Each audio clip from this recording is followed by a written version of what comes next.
Assalamualaikum warahmatullahi wabarakatuh. Pada pertemuan ini kita akan membahas salah satu manajemen stres tentang perception based strategies. Sebelum masuk materinya, terlebih dahulu kita review kembali bagaimana seseorang akan beradaptasi terhadap stres. Ya, ini adalah model adaptasi stres Stuart, di mana stres itu dimulai dengan adanya faktor predisposisi yang kemudian akan dicetuskan, diperkuat oleh faktor presipitasi. Nah, untuk manajemen stres yang perception based strategis ini, kita akan mengatasi atau memperbaiki penilaian terhadap stresor. Jadi yang kita tembak di sini bukan di bagian stresornya yang kita hindari, tetapi kita akan memperbaiki bagaimana individu itu melakukan penilaian terhadap stresor atau stressor appraisal. Nah, di bagian kognitifnya ini. Ya, jadi sekali lagi, manajemen stres ini memperbaiki di sini, di aspek kognitif penilaian terhadap stresor. Nah, beberapa kejadian yang mungkin sering kita temukan dalam kehidupan sehari-hari, sebenarnya stres itu ditimbulkan karena persepsi yang kita bentuk sendiri. Jadi bukan karena intensitas ataupun durasi stresornya. Misalkan di sini seorang pimpinan kemudian komplain atas suatu hal ya. Contohnya ini contoh ekstrim ya dari karikaturnya. Misalkan membawa barang aja ini nggak benar seperti itu. Nah, tetapi individu itu kemudian mengartikan kalimat dari pimpinannya tadi diperparah oleh pikirannya sendiri. Misalkan, aduh ini saya akan dipecat nih kalau seperti ini terus gitu. Wah, aku memang benar-benar orang yang tidak berguna. Nah, padahal pimpinannya tadi itu sendiri juga tidak bermaksud seperti itu, hanya mengatakan atau mengkritik bahwa pekerjaan yang sedang dikerjakan itu tidak beres, tanpa ada kemudian berpikir untuk misalkan memecatnya atau misalkan menurunkan jabatannya dan lain-lain. Nah, ilustrasi selanjutnya adalah misalkan dia bermain seorang anggota tim sepak bola, kemudian timnya bermain dan mengalami kekalahan. Nah, kemudian dia merasa bahwa dirinya itu sebagai penyebab kekalahan timnya tersebut. Nah, padahal hal tersebut tidak didukung oleh fakta-fakta dan keberhasilan tim juga tidak ditentukan oleh kinerja satu orang saja. Nah, hal seperti itu pun termasuk atau dikatakan sebagai distorsi kognitif. Ya, kemudian ilustrasi lain yang mungkin ini dirasakan oleh beberapa mahasiswa yang secara mudahnya dikatakan sebagai seorang yang perfeksionis. Misal, dia melaksanakan UTS atau UAS. Kemudian dari 7 mata kuliah, misalkan, dia harus remedi atau nilainya jelek 1 saja. Tapi dia sudah merasa bahwa dirinya mengalami kegagalan yang total, kegagalan yang fatal. Nah, padahal misalkan kalau melihat secara realistis, mahasiswa lain bisa jadi remedi lebih dari 1 atau 2 mata kuliah seperti itu. Nah, ini juga termasuk masalah di persepsi dari individu itu tersebut. Baik. 3 ilustrasi tadi itu menggambarkan terkait distorsi kognitif. Jadi, distorsi kognitif itu adalah kesalahan mempersepsikan stimulus secara kognitif. Nah, ini berhubungan dengan proses pikir dan juga ini sangat dipengaruhi oleh tingkat intelijensi. Nah, makanya fungsi pendidikan juga di sini terlihat sekali bahwa kognitif yang baik ini akan memperbaiki fungsi dalam melakukan penilaian terhadap stimulus. Nah, ini adalah macam-macam distorsi kognitif, jadi kesalahan mempersepsikan stimulus. Yang pertama ada jenis all or nothing thinking. Nanti kita akan bahas satu persatu. Kemudian selective abstraction, mind reading atau jumping to conclusion, negative prediction, catastrophizing, overgeneralisasi, labeling and mislabeling, magnification or minimization, dan personalization. Nah, yang sering sekali terjadi ini yang dikatakan terjadi pada orang yang perfeksionis, yaitu all or nothing thinking. Jadi dalam pikirannya itu, kemungkinan itu hanya ada dua, seperti dua kutub magnet, ada kutub utara, kutub selatan. Artinya, di situ hanya ada kategori berhasil dan gagal kalau melakukan sesuatu. Tidak ada gradasi, misalkan berhasil itu misalkan nilai maksimalnya adalah 100. 90 juga termasuk gagal atau berhasil. Nah, bagi sebagian orang yang mengalami distorsi kognitif jenis all or nothing thinking, kalau tidak mencapai target 100, maka walaupun nilainya 97, 95, 99, itu tetap dinyatakan sebagai gagal. Nah, padahal juga banyak sekali di antara kalau warna itu dia hanya melihat warna hitam dan putih. Padahal di antara warna hitam dan putih itu sangat banyak sekali gradasi warna ya. Ada coklat, ada ungu, ada merah, ada hijau, ada kuning. Nah, itu kalau orang yang berpikiran kognitifnya normal atau sehat, tidak mengalami distorsi kognitif. Tapi ada kalanya kita juga sedang mengalami distorsi kognitif pada kondisi-kondisi tertentu. Karena mungkin ya tadi stresornya secara intensitasnya berat, kemudian dari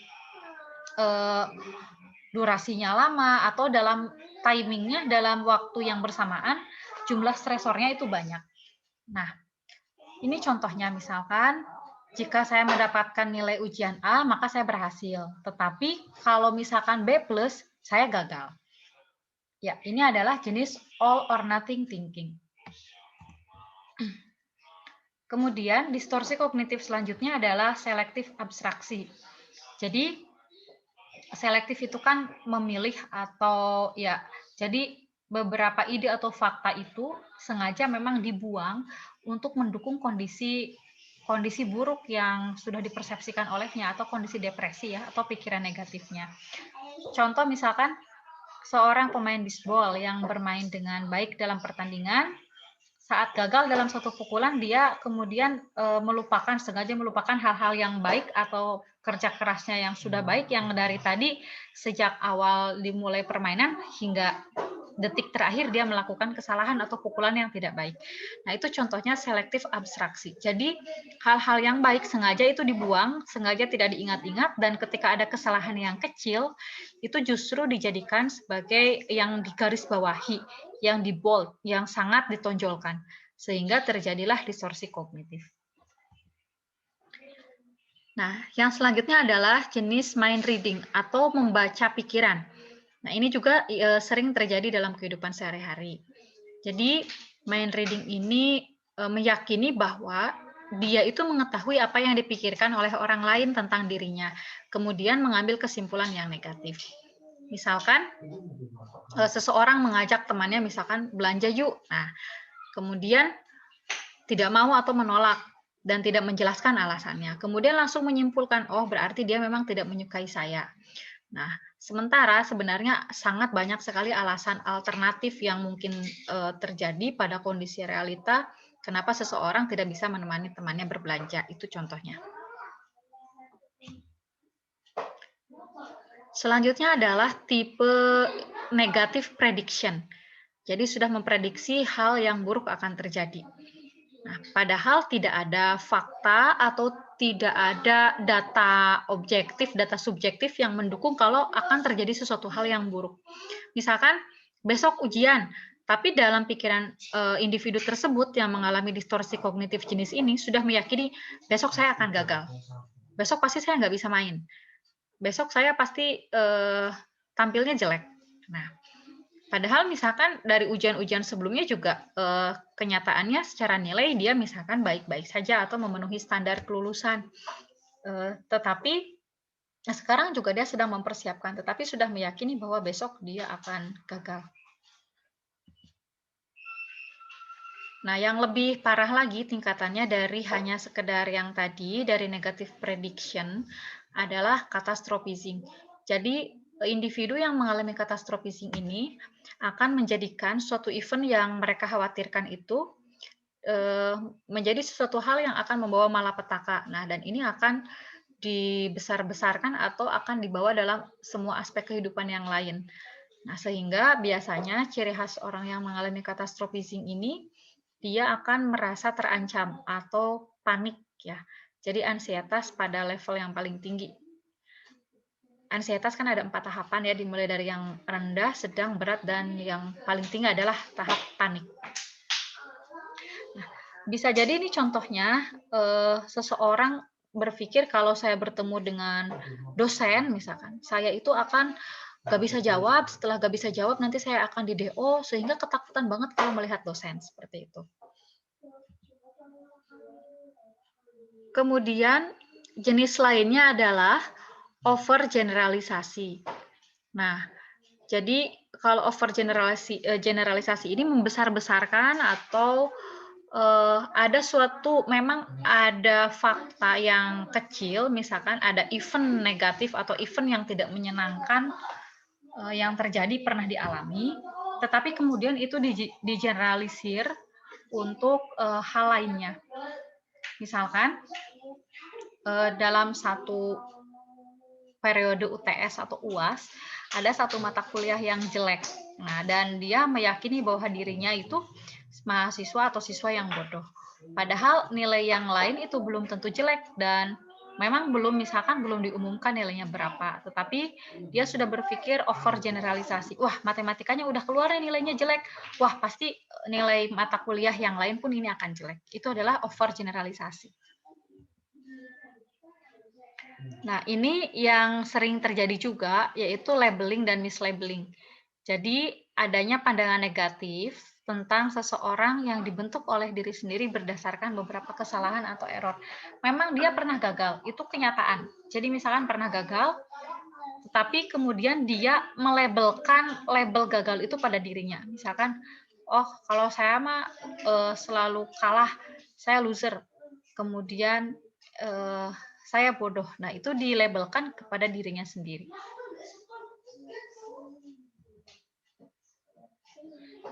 Ya, kemudian tipe yang terakhir adalah tipe personalisasi. Jadi, mengambil suatu peristiwa yang sebenarnya itu tidak berhubungan dengan dirinya, tetapi dia menganggapnya itu sebagai suatu hal yang bermakna dan disebabkan oleh dirinya. Misalkan, seseorang dia meyakini bahwa hal buruk itu terjadi karena dirinya. Dia bepergian misalkan piknik, kemudian hujan, dan itu hal yang tidak diharapkan oleh semua orang, dan dia berpikiran kalau penyebab hujan itu adalah dirinya, misalkan karena pakai baju hitam lagi terus jadi hujan. Nah, padahal itu kan sebenarnya tidak berhubungan.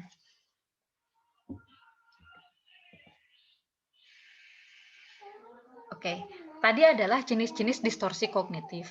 Nah, kemudian sekarang kita telah kembali bahwa tadi adanya stresor di kehidupan sehari-hari merupakan hal yang tidak bisa dihindari. Selama manusia itu berinteraksi, bahkan walaupun manusia itu hanya berinteraksi dengan dirinya atau interaksi intrapersonal, stresor itu tidak bisa dihindari. Nah, oleh karena itu, apakah dapat kita mengendalikan stresor? Atau apakah dapat mengendalikan orang lain atau situasi? Nah, padahal orang lain pun dia hidup dengan pemikirannya sendiri, dengan kebutuhannya sendiri, punya motif sendiri melakukan suatu tindakan. Begitupun dengan situasi ya.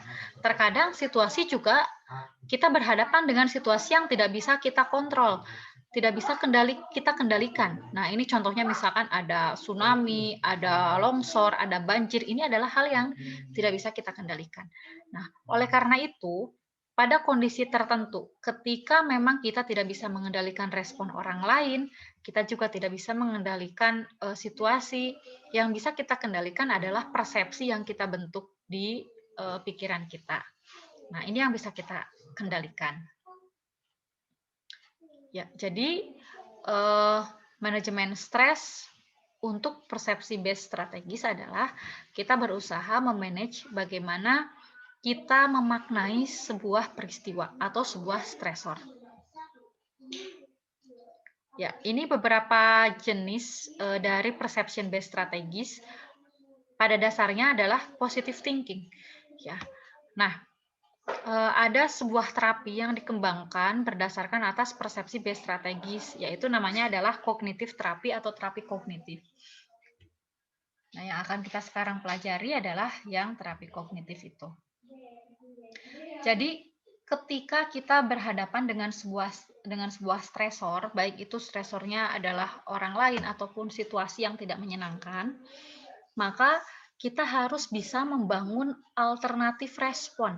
Artinya tidak konvergen atau mengerucut pada salah satu jawaban yang memang itu sudah didominasi oleh pikiran negatif kita. Nah, ini kemampuan untuk bisa membangun alternatif respon ini yang harus dilatih. Nah, ini sebenarnya secara manualnya untuk berlatih membangun alternatif respon, ini ada seperti ini ya, ada beberapa pertanyaan panduan. Akan tetapi memang kita sendiri menyadari bahwa respon kognitif itu bekerjanya sangat cepat. Artinya ketika ada stresor, kita biasanya waktunya itu hanya sepersekian detik kita akan memberikan respon. Ada stimulus, langsung kita memberikan respon hanya sepersekian detik, kurang dari 1 detik. Nah, ini yang harus kita latih. Kita latih menunda respon agar kita dapat berpikir sesuai dengan panduan seperti ini. Yang pertama, ketika ada stresor, kita harus bertanya, apa sih bukti yang mendukung jika pikiran otomatis itu benar? Oh iya, saya lupa menjelaskan tadi. Jadi, distorsi kognitif itu dalam terapi kognitif kita kenalnya sebagai pikiran otomatis negatif. Ya, karena biasanya respon yang cepat atas sebuah stimulus itu biasanya ini respon yang negatif kalau kita tidak biasakan untuk menunda respon. Nah, ini ya. Jadi kalau ada istilah pikiran otomatis ini adalah distorsi kognitifnya. Jadi apa bukti yang mendukung jika pikiran otomatis itu benar? Kita harus mengumpulkan data objektifnya dulu gitu, tidak hanya dengan menyimpulkan sesuai dengan pikiran kita tadi itu.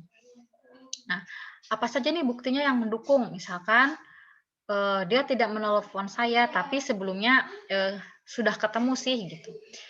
Nah, kemudian kita harus mencari penjelasan alternatif. Tadi kan bukti-buktinya apa saja. Ternyata misalkan di buktinya juga semuanya negatif misalkan. Tetapi kita harus mencari, ada nggak penjelasan alternatif? Atau ada kemungkinan lain nggak yang itu rasional? Nah, oh mungkin dia sedang sibuk bekerja. Oh, atau mungkin dia lupa ada janji dengan saya. Oh, atau mungkin baterainya habis, jadi tidak bisa menghubungi. Nah, itu yang harus dikembangkan. Penjelasan alternatif atas sebuah situasi. Kemudian, apakah sesuatu yang buruk terjadi dengan kondisi sekarang, misalkan dengan dia tidak menelpon, ada sesuatu hal buruk yang terjadi nggak? Sebenarnya enggak sih, biasa aja gitu ya. Semuanya masih bisa, saya tetap bisa berangkat bekerja, saya masih bisa sarapannya tepat waktu, makan siang tepat waktu gitu. Jadi, dapatkah saya melalui itu? Oh iya, saya bisa melalui itu gitu. Kemudian, apa yang terbaik terjadi saat itu? Nah, jadi kalau misalkan kondisinya sudah seperti itu, misalkan kita udah janjian ternyata nggak datang-datang, kemudian ke-handle nggak ke-handle ternyata gitu. Terus yang sebaiknya sekarang terjadi itu apa dengan kondisi yang sudah seperti itu?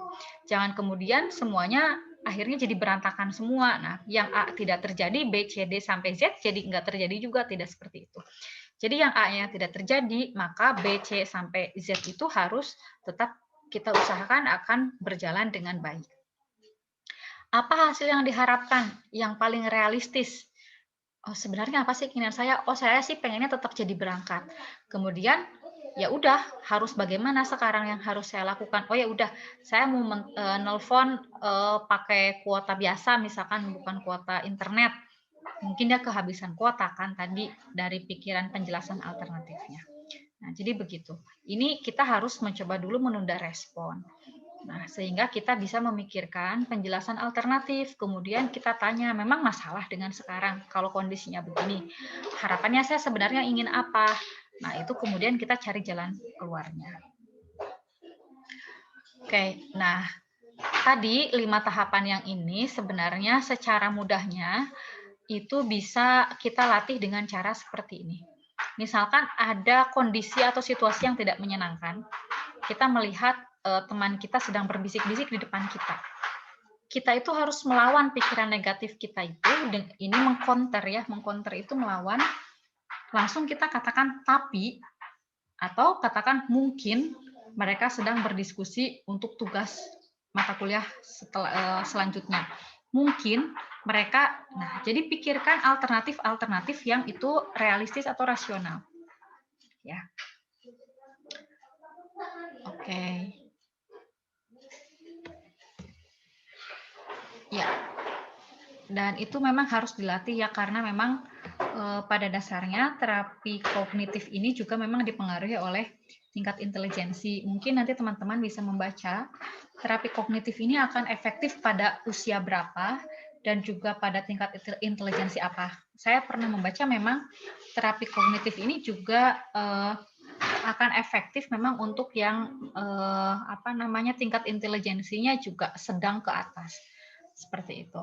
Nah, akan tetapi dalam kehidupan sehari-hari memang tidak ada salahnya tetap kita latihkan, baik itu ke diri kita ataupun mungkin ke pasien kita atau ke klien kita, agar tetap berpikir positif ya, dengan cara tadi yang ini, mengcounter atau melawan pikiran otomatis negatif. Baik, selamat berlatih. Nanti di sesi UTS atau UAS ini untuk mata kuliah manajemen stres, nanti akan ada tugas di mana teman-teman harus melakukan salah satu strategi manajemen stres yang dirasa paling nyaman dilakukan, dan nanti harus menuliskan apa kendalanya, kemudian bagaimana hasilnya, dan sebaiknya seperti apa melakukannya. Ya, itu saja. Semoga bermanfaat untuk kita semua. Saya akhiri. Wassalamualaikum warahmatullahi wabarakatuh.